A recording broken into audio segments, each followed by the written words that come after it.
kasih? Kasihilah sesamamu manusia seperti dirimu sendiri. Menjangkau, merangkul jiwa yang terabaikan, terbuang, dan terhilang. Merawat, memulihkan, mendidik dan memperlengkapi jiwa untuk menghasilkan generasi yang berkualitas dan berfungsi maksimal bagi dunia. Moto, dari gelap bangkitlah terang. Lihatlah masa depan dengan mata iman. Memiliki jiwa pejuang dan berani berkorban. Assalamualaikum warahmatullahi wabarakatuh. Salam damai sejahtera untuk kita semua. Om Swastiastu, Namo Buddhaya. Salam Nusantara, Bhinneka Tunggal Ika. Izinkan kami memaparkan sekilas melengkapi mengenai profil Yayasan Generasi Habis Gelap Terbitlah Terang Republik Indonesia, Kota Banjarmasin. Dilatar belakangi filosofi perjalanan hidup yang pernah berada dan mengalami berbagai-bagai situasi dan kondisi seperti yang anak-anak binaan kami alami saat ini. Namun Tuhan sudah bawa keluar dan berjuang bangkit dari situasi tersebut. Dan dengan melihat banyaknya masyarakat di luar sana yang sedang mengalami situasi yang sama seperti yang kami alami, sehingga terpanggil dengan kasih Tuhan yang tulus, ikhlas, dan hati yang murni, hati yang berbelas kasih yang adalah mengutamakan kepentingan bersama dan tetap mengutamakan Tuhan dalam setiap aspek kegiatan. Memiliki jiwa pejuang, jiwa pengabdian yang besar, jiwa yang rela berkorban dengan tulus, mau memberi, peduli, memperhatikan, menyalurkan kasih kepada sesama, apapun latar belakangnya tanpa membeda-bedakan suku, agama, bahasa, ras, dan kelompok atau golongan tertentu.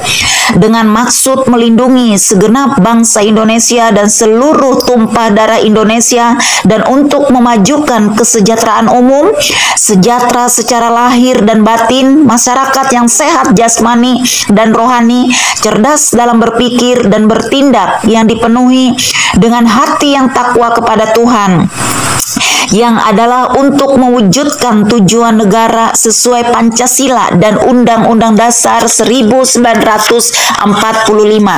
Maka untuk mewujudkan maksud dan tujuan, harapan dan cita-cita tersebut di atas, kami mendirikan suatu wadah dengan nama Yayasan Generasi Habis Gelap Terbitlah Terang Republik Indonesia, dengan menyusun anggaran dasar dan anggaran rumah tangga yang didirikan pertama kalinya di Banjarmasin pada hari Kamis 30 Maret 2017 sebagai landasan peraturan Yayasan Generasi Habis Gelap Terbitlah Terang Republik Indonesia di seluruh tingkat pusat juga di seluruh tingkat daerah untuk menjalankannya dengan baik, sampai dengan adanya perubahan mengenai adanya hal-hal yang belum ditetapkan dalam ketentuan anggaran dasar anggaran rumah tangga. Kemudian akan diatur oleh Dewan Pendiri melalui rapat musyawarah yang sewaktu-waktu dapat direvisi, ditambahkan, dan diubahkan sesuai dengan kebutuhan dan kondisi yayasan. Pada momen rapat tersebut, saya ada menyampaikan mengenai tidak ada persyaratan apapun. Itu yang kami maksud adalah jika ada pasien maupun keluarga yang dititipkan di tempat kami, memang sejauh ini semua anak-anak binaan kami yang kami rekrut dari jalanan ini, semuanya mereka tidak bayar. Ya bagaimanapun kami juga sangat membutuhkan untuk biaya operasionalnya, biaya makan, biaya perawatan, dan biaya lain-lain lah ya. Apalagi ini anak binaan kami sudah mulai mengerti yang nama setiap kali saya pergi keluar ke lapangan, habis kembali dari lapangan itu, mesti mereka itu nanya, gitu, beli apa tadi, bawa makanan apa. Kalaupun saya juga keluar untuk ke lapangan juga mereka itu pesan, minta belikan ini dan itu, beli sate, beli bakso, beli gorengan. Mereka sudah mulai mengerti. Ini pun mereka juga mulai belajar yang namanya menabung. Walaupun dimulai dari hal yang sederhana, hal-hal yang jumlahnya nilainya kecil dulu. Mereka melatih untuk mereka bisa mengelola keuangan, sekalipun dari hal yang terkecil pun, dari hal yang sederhana, mereka bisa untuk mengelola keuangan gitu. Bagaimana mereka mengelola uang mereka sendiri, maupun nanti mereka mengelola ya uang yang bukan milik mereka sendiri. Jadi dari sekarang mereka sudah mulai kita latih juga untuk menabung kecil-kecilan, karena juga mereka ini anak-anak binaan kami ini semuanya mereka kami rekrut dari jalanan. Bagaimanapun ya sangat butuh yang namanya biaya makan hidup mereka, biaya perawatan, dan juga ya biaya operasional yang lainnya, dan banyak hal yang lain yang mereka dibutuhkan ya untuk biaya juga di tempat ini. Karena mereka ini memang kami rekrut dari jalanan, ya tidak berbayar lah ya untuk penitipan mereka di sini. Namun ada persyaratan yang lain yang memang wajib diisi dan dilengkapi, seperti surat menyurat. Jadi kami setelah kami rekrut dari jalanan itu kami harus proaktif mencari tahu untuk menemukan identitas mereka, tempat tinggal mereka di mana, alamatnya di mana. Itu jadi kami yang harus bergerak, kami silaturahmi, kami kunjungan bagi yang memang mereka memiliki keluarga mungkin, ataupun mereka tidak memiliki keluarga, namun kami juga harus terus bergerak untuk mencari tahu di mana kampung halamannya, supaya juga dari pihak keluarganya atau tetangganya di tempat dia tinggal mengetahui kalau anak binaan kami ini kami rawat dan kami bina di tempat ini. Jadi kami juga harus kunjungan silaturahmi ke kampung halamannya, ke tempat tinggalnya. Kalau bersyukur kalau memang ada keluarga, kami berjumpa dengan keluarganya atau saudara-saudaranya, untuk kami juga meminta identitas seperti itu, karena ada surat menyurat yang memang harus diisi. Biodata anak ini harus dilengkapi gitu ya. Ya, seperti surat menyurat yang perlu juga diisi ya oleh pihak keluarganya ketika kami sudah rekrut mereka dari jalanan, dan pihak kami juga membuatkan nanti surat keterangan kondisi keberadaan si anak ini, si pasien ini yang kami jemput dari jalan tuh situasi dan kondisi seperti apa. Jadi kami harus membuat surat keterangan itu. Selain itu juga kami meminta surat-surat pernyataan juga ya dari pihak keluarganya, dan ditandatangani juga, dan juga ada saksi, dan ada beberapa yang perlu diisi dan dilengkapi. Ya, seperti ini tata cara penyerahan anak yayasan. Ya, yang pertama, pihak keluarga sebelum menyerahkan anak atau saudari atau orang tua dan menandatangani surat pernyataan maupun persetujuan penyerahan penitipan, pihak keluarga dipastikan sudah siap mengikuti peraturan, ketetapan, dan keputusan yang dikeluarkan oleh yayasan. 2. Bagian poin A. Pihak keluarga wajib mengisi surat pernyataan dan persetujuan penyerahan dan penitipan maupun penjemputan anak untuk dirawat dan dibina oleh pihak yayasan, dan diketahui RT setempat di mana keberadaan si pasien ini tinggal, dan di sana nanti ada saksi juga tanda tangan di atas materai ya. Lalu poin B-nya, pihak keluarga wajib mendampingi ke yayasan. Yang ketiga, wajib menandatangani berita acara serah terima anak, dalam kurung anak diserahkan penuh untuk dibina maupun hanya dititipkan untuk sementara waktu. Dari pihak keluarga harus menandatangani berita acara serah terima anak. Poin nomor 4, poin A. Pihak keluarga menyerahkan fotokopi KTP dan KK. Jika anak memiliki KTP atau KK, harus dilampirkan. Nomor 5, Pihak keluarga wajib mengisi dan menandatangani biodata calon anak. Ya, mungkin kalau kita mendapatkan informasi dari pihak keluarga kurang lebih berapa lama mengalami gangguan jiwa, mungkin penyakit apa saja yang pernah diderita selain mengalami gangguan jiwa, gangguan mental tersebut. Jadi nanti semua ada formulir yang harus diisi.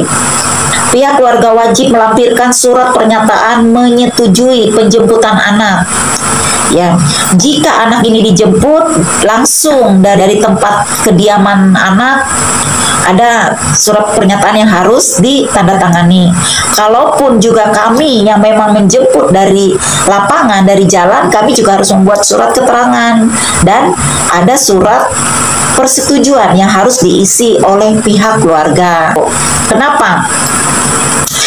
Surat-surat ini harus ditandatangani, harus diisi, menjaga ya suatu ketika, karena ada pihak keluarga yang lain mengatasnamakan keluarga ingin membawa pulang atau membawa anak binaan kami ada kegiatan maupun ada acara, sekalipun ya juga membawa KTP atau KK juga menyatakan bahwa kami dari pihak keluarga ini ingin mengambil dan membawa anak, kami juga tidak bisa menyerahkan dengan begitu saja, karena yang kami tahu kami harus koordinasi dengan pihak keluarga yang pertama kalinya mengetahui dan menyetujui, mengizinkan bahwa anak mereka untuk kami bina dan kami rawat. Jadi kami juga harus koordinasi dengan pihak keluarga yang pertama.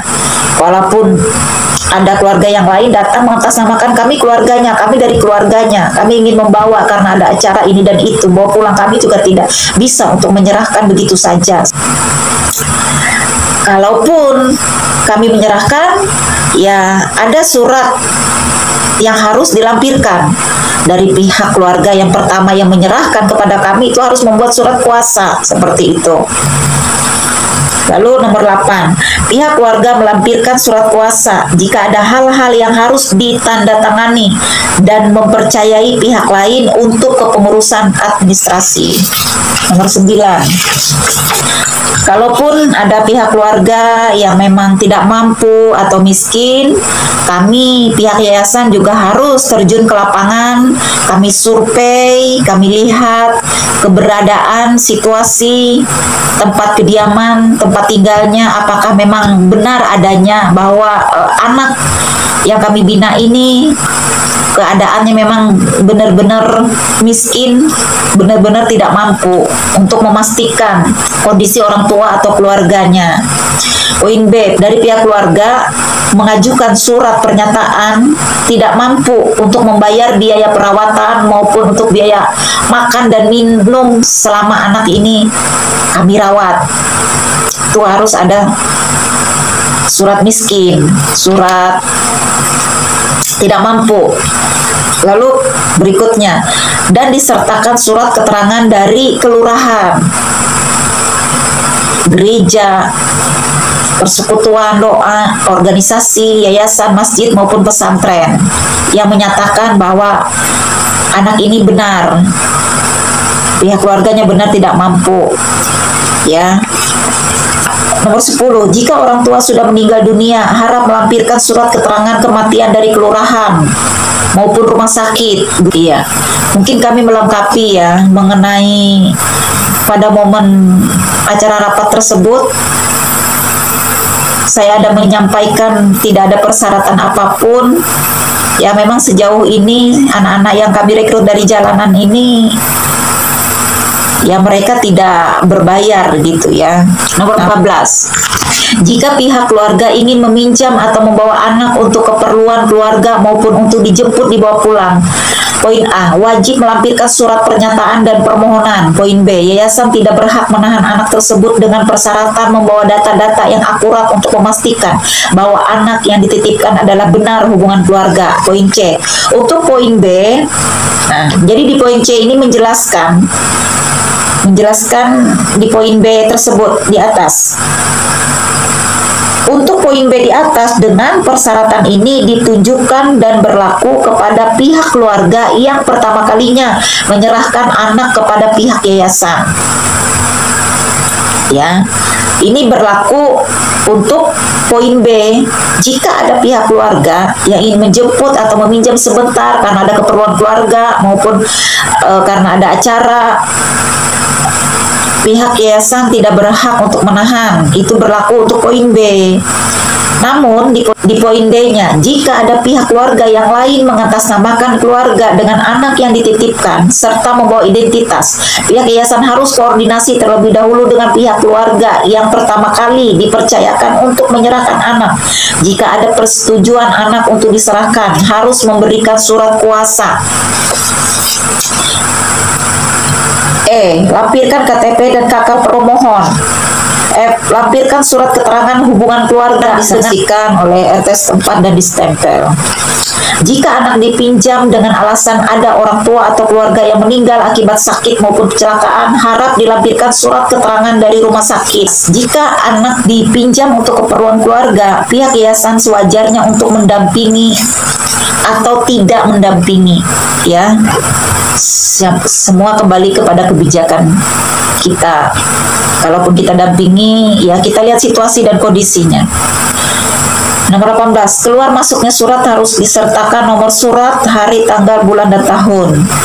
Poin berikutnya, hal-hal yang belum ditetapkan dalam ketentuan tata cara penyerahan anak ini kemudian akan diatur kembali oleh pihak yayasan.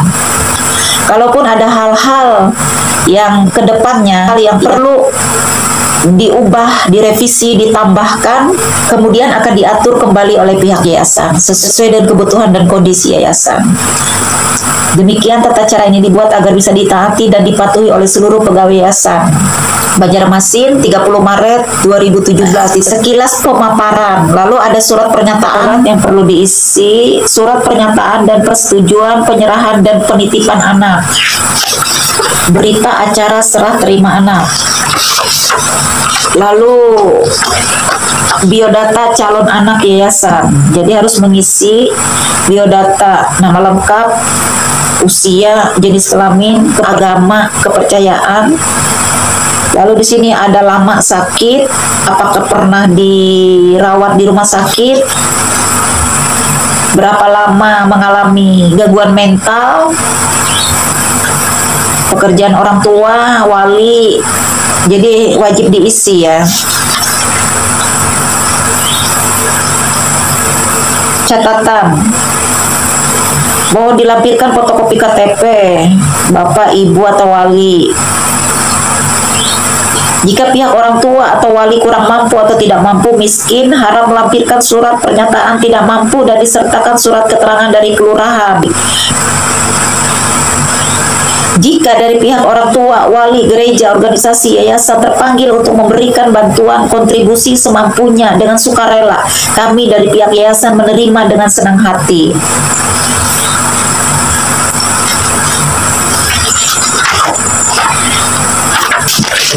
Jadi sekilas persyaratan yang perlu diisi dan dilengkapi. Iya, jadi kami lanjut di sini. Adapun maksud dan tujuan, fungsi dan kegiatan. Maksud dan tujuan yayasan untuk menindaklanjuti rehabilitasi terhadap gangguan jiwa atau stres, anak jalanan atau anak terlantar, anak yatim piatu, keluarga fakir miskin, PSK, dan pengguna narkoba. Fungsi yayasan ini membantu kesejahteraan hidup masyarakat. Yayasan yang memberikan upaya perlindungan, bantuan, dan pelayanan kepada masyarakat di bidang sosial, kemanusiaan, keagamaan, pendidikan, dan kesehatan. Sebagai wadah pembinaan mental spiritual, mendidik, memperlengkapi, sehingga menghasilkan generasi yang jujur, disiplin, mandiri, berkualitas, dan berfungsi maksimal dalam pengenalan kepada Tuhan dan masyarakat.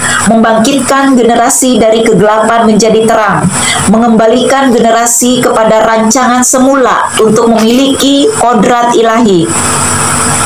Nomor 3, kegiatan. Untuk mencapai maksud dan tujuan tersebut di atas, maka yayasan ini menjalankan kegiatan secara kontinu A. Bergerak langsung ke lapangan untuk meninjau lokasi maupun daerah-daerah. Selain kami melakukan perawatan maupun pembinaan di tempat, kami juga secara kontinu bergerak ke lapangan maupun ke daerah-daerah yang belum terjangkau. Kami juga bergerak ke desa-desa. Kami juga berkunjung silaturahmi ke daerah-daerah persawahan, daerah pertanian, perkebunan. Kita saling sharing, saling berbagi. Kita melihat situasi dan proses bagaimana seorang petani maupun peladang, pekebun, proses perjuangan mereka sehingga menghasilkan padi, mungkin buah-buahan, tanaman, sayur-sayur, yang semua ini bisa kita nikmati, yang sampai hari ini pun kita bisa menikmati hasil dari panen para pekebun, peladang, petani. Jadi kita melihat situasi dan petani, proses mereka untuk menghasilkan padi. Dan anak-anak binaan kami pun sewaktu-waktu juga kami latih mereka, ya, ketika situasi dan kondisi mereka sudah membaik, mulai dari pekerjaan yang ringan-ringan dulu, yang kecil-kecil dulu, yang mereka bisa kerjakan step by step, sampai dengan mereka bisa terlihat melakukan pekerjaan, ya, dari hal yang ringan terlebih dahulu, yang tadinya mereka ini harus selalu dilayani, dimandikan, disuapin, dikasih baju, ya selalu dilayani sebagaimana anak yang baru lahir, anak bayi itu yang memang tidak bisa melakukan segala sesuatunya dengan sendiri, tanpa harus ditopang, dibantu, didukung, dilayani, sampai dengan mereka ini berfungsi dan mandiri. Paling tidak mereka berfungsi dan mandiri untuk diri mereka sendiri terlebih dahulu, barulah mereka bisa berfungsi untuk teman-temannya di sekitar dan bisa kembali untuk melayani teman-temannya yang lain yang belum mengalami pemulihan. Ketika mereka sudah mandiri, berfungsi, dan mereka bisa melayani, kembalilah mereka untuk melayani di sekitar mereka terlebih dahulu. Barulah mereka dilatih untuk terjun ke tengah-tengah masyarakat, seperti contoh saat momen-momen COVID, saat momen banjir, mereka kita juga terjunkan untuk mereka juga bisa memiliki rasa empati, peduli, belas kasih itu, mau memperhatikan orang di luar sana yang sedang mengalami kesusahan, sebagaimana mereka juga pernah mengalami hal yang sama. Jadi mereka kita latih juga untuk terjun dan bergerak, untuk mau peduli, saling berbagi melalui cara apapun yang bisa kami kerjakan, kami bisa lakukan dari hal yang sederhana, hal yang terkecil terlebih dahulu.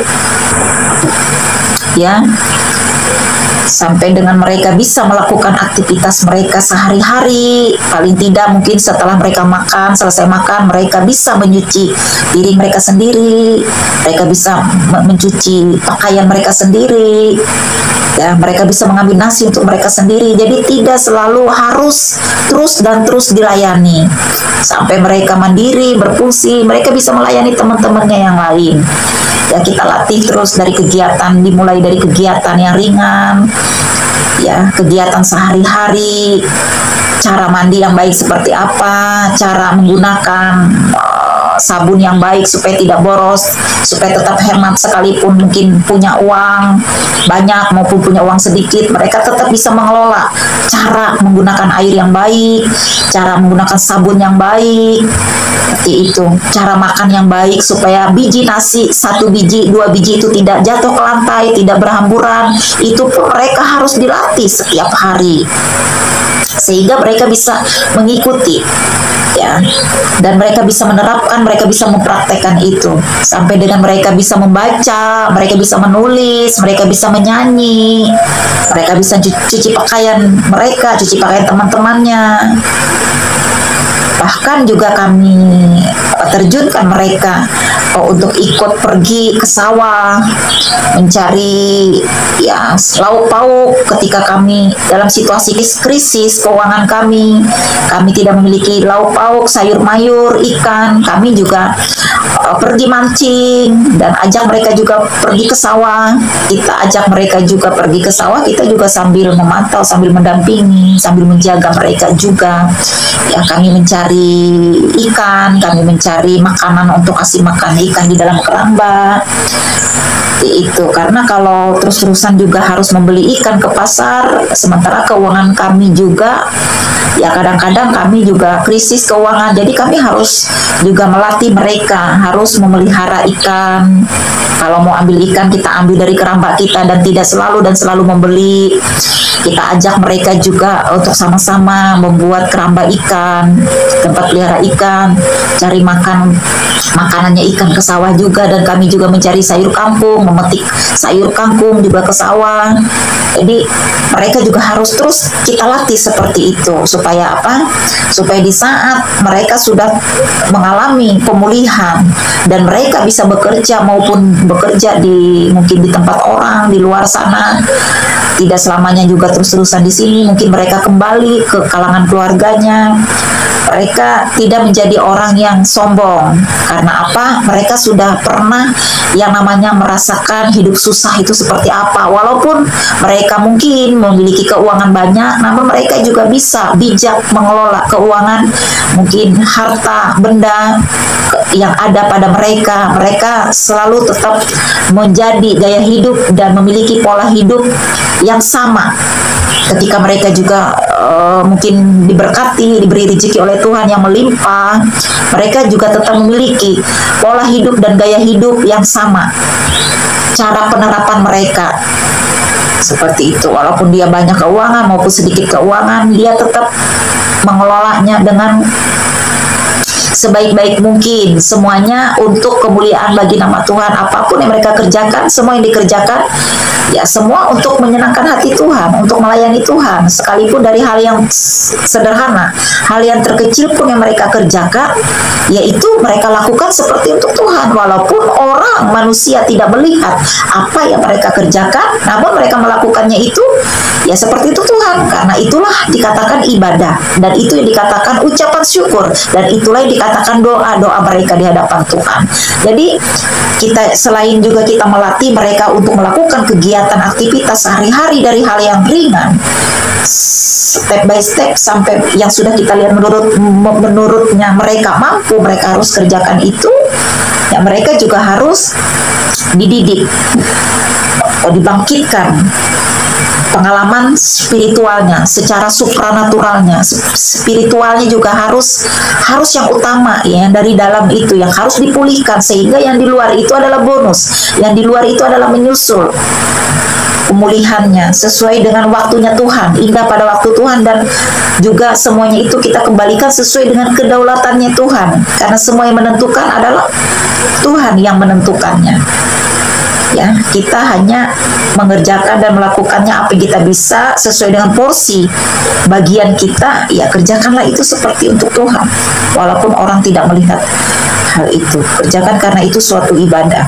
Itu adalah suatu doa-doa mereka di hadapan Tuhan. Jadi kita harus terus setiap hari, ya, harus kita latih mereka seperti itu. Ya, terutama mereka harus bisa selalu mengucap syukur. Dan hal yang sederhana, hal yang terkecil pun mereka selalu mengucap syukur. Karena tanpa Tuhan kita tidak bisa berbuat apa-apa. Semua itu adalah karena kekuatan Tuhan yang memberikan kemampuan dan Tuhan yang memulihkan.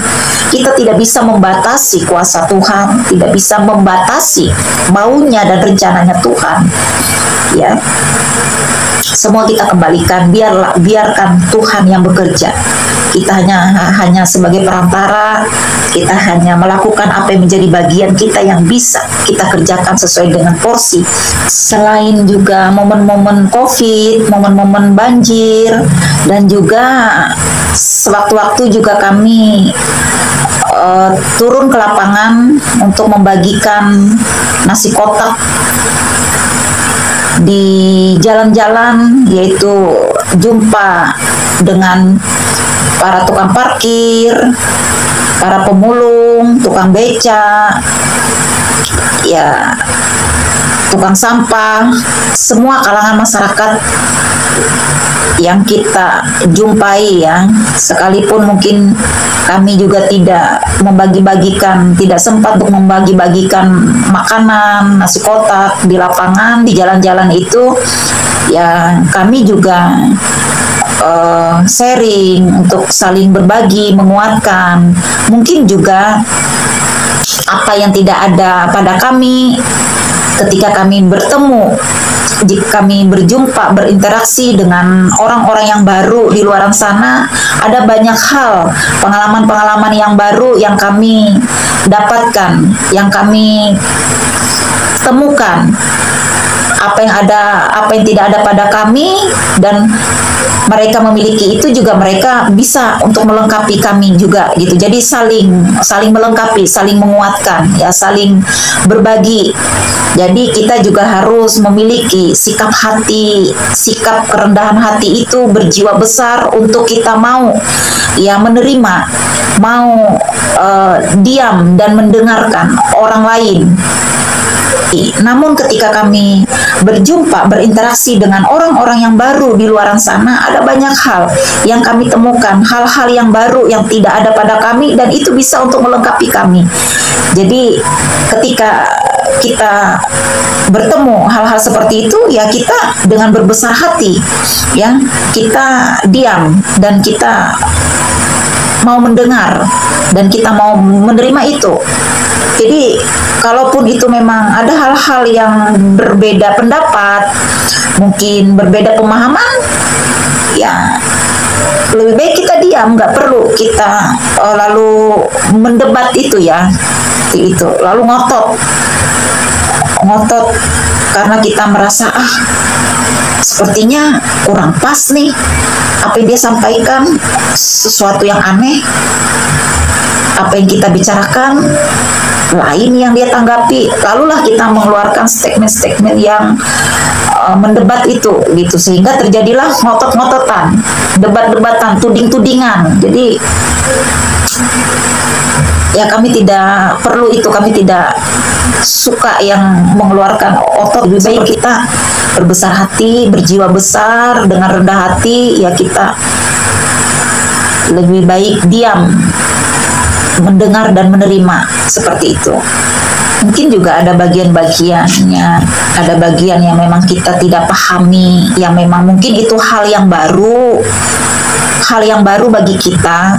Kita tidak perlu lalu mendebat gitu ya, mengatakan karena berbeda itu pemahaman, mungkin berbeda pendapat, ya tidak perlu harus ngotot. Ya sebenarnya ya luar biasa ya ketika kita bisa berinteraksi dengan banyak masyarakat di luar sana, kita bisa saling berbagi, sharing, ya. Ada banyak hal baru yang kita temukan.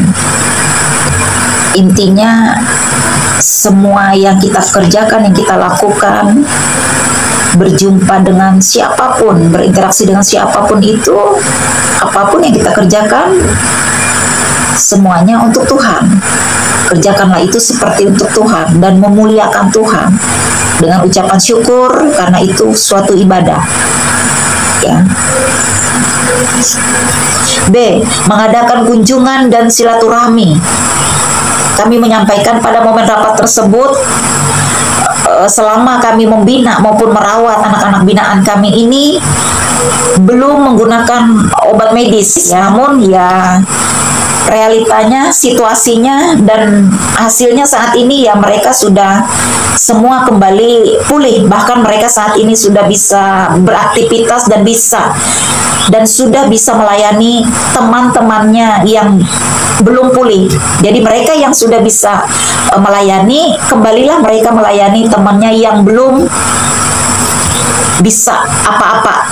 Nah, jadi ya sesuai dengan yang kami paparkan di dalam anggaran dasar dan anggaran rumah tangga itu, di kemudian hari ada hal-hal yang perlu kami ubah, yang perlu kami revisi maupun kami tambahkan, dan itu akan diatur di kemudian hari. Ada bagian-bagiannya yang memang kita juga sakit penyakit maupun kejiwaannya juga ada bagian yang memang harus juga menggunakan obat, seperti mengadakan penampungan untuk melakukan pembinaan mental spiritual sehingga mengalami pemulihan atau kesembuhan rohani dan jasmani, menciptakan lapangan kerja berikutnya, serta kegiatan lain yang sah dengan peraturan lembaga dan tidak bertentangan dengan peraturan Pancasila dan Undang-Undang Dasar 1945. Lalu yang berikutnya, kegiatan dan pengelolaan yayasan. Yayasan ini bergerak dalam bidang A. Pelaksana divisi pelayanan pemberdayaan kemanusiaan sosial kemasyarakatan. B. Pelaksanaan divisi pendidikan. C. Pelaksanaan divisi kesehatan. D. Pelaksana divisi pelayanan kerohanian atau ministry. E. Serta kegiatan-kegiatan lain yang sah dengan peraturan lembaga dan tidak bertentangan dengan Pancasila dan Undang-Undang Dasar 1945. Nomor 2. Pengelolaan yayasan ini diselenggarakan oleh tiap-tiap anggota yayasan ini dan dibantu oleh relawan non-struktural yang mendapat legitimasi khusus. Visi, misi, dan moto. Visi yayasan, kasihilah sesamamu manusia seperti dirimu sendiri. Ya. Sebagaimana kita mengasihi diri kita sendiri, kita juga mengasihi sesama kita manusia. Hubungan vertikal dan hubungan horizontal itu harus seimbang. Ya, jika kita mengasihi Tuhan, berarti kita juga mengasihi sesama kita manusia. Jika kita mengasihi sesama kita manusia, itu sama halnya kita juga mengasihi Tuhan kita. Ya, jadi hubungan vertikal dan hubungan horizontal, hubungan dengan Tuhan dan hubungan dengan sesama juga seimbang. Ya, jadi menjangkau jiwa-jiwa yang terabaikan, terbuang, dan terhilang dengan kasih kepada sesama dengan dasar kasih Tuhan. B. Memulihkan jiwa-jiwa yang telah terjangkau melalui pelayanan jasmani dan rohani untuk kembali kepada rancangan semula, menghasilkan generasi yang berkarakter ilahi dan generasi yang takut akan Tuhan. C. Mendidik dan memperlengkapi jiwa-jiwa yang telah pulih dengan pengajaran moral dan mental spiritual serta pendidikan formal untuk menghasilkan generasi yang berkualitas dan berfungsi maksimal bagi dunia. D. Mengutus jiwa-jiwa yang sudah diperlengkapi untuk menjangkau jiwa-jiwa yang belum terjangkau. Ketika kita sudah dipulihkan, kita sudah disembuhkan, kita sudah diberkati, diberi berkat, diberi rezeki oleh Tuhan, kita juga jangan egois, kita juga jangan simpan sendiri, kita juga harus bergerak. Ya, harus menolong, harus peduli, harus membantu orang lain di luar sana, siapapun itu, tidak membeda-bedakan suku, agama, ras manapun kita, yang tua, yang kaya, yang miskin, ya, yang muda, kita juga harus kembali untuk memberikan pertolongan dan mau peduli saling berbagi kepada orang lain yang ada di luar sana. Ya. 3. Moto. A. Dari gelap bangkitlah terang. Hidup ini tidak selamanya berada dalam kegelapan, penderitaan, masa lalu, keterpurukan, dan kemiskinan. Lewat perjuangan yang rela berkorban dengan tulus, kemenangan dan kemerdekaan pasti diraih. Sebab terang Tuhan sudah terbit atasmu, Tuhan memanggil dan memilihmu. Bangkitlah dari kegelapan dan menjadi teranglah. Dunia membutuhkan terang. B. Lihatlah masa depan dengan mata iman. C. Memiliki jiwa pejuang dan berani berkorban. B. Generasi yang berani keluar dari zona nyaman secara dunia dan tampil untuk membawa damai dan perubahan bagi dunia. Ya, menjadi pemersatu, pemulih, pendamai.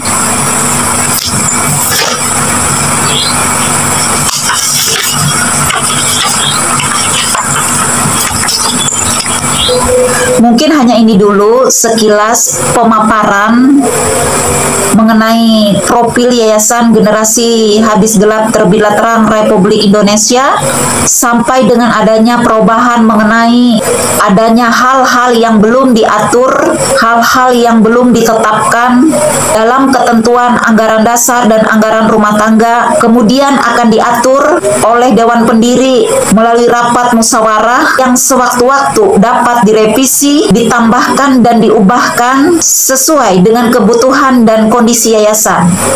Terima kasih. Salam kasih kemanusiaan, Bhinneka Tunggal Ika. Orang hebat tidak dihasilkan melalui kemudahan, kesenangan, atau kenyamanan, tetapi mereka dibentuk melalui kesukaran, tantangan, dan air mata. Seorang leader atau pemimpin harus berani seperti lilin, memberikan penerangan bagi orang lain dengan tulus, walau dirinya harus melalah.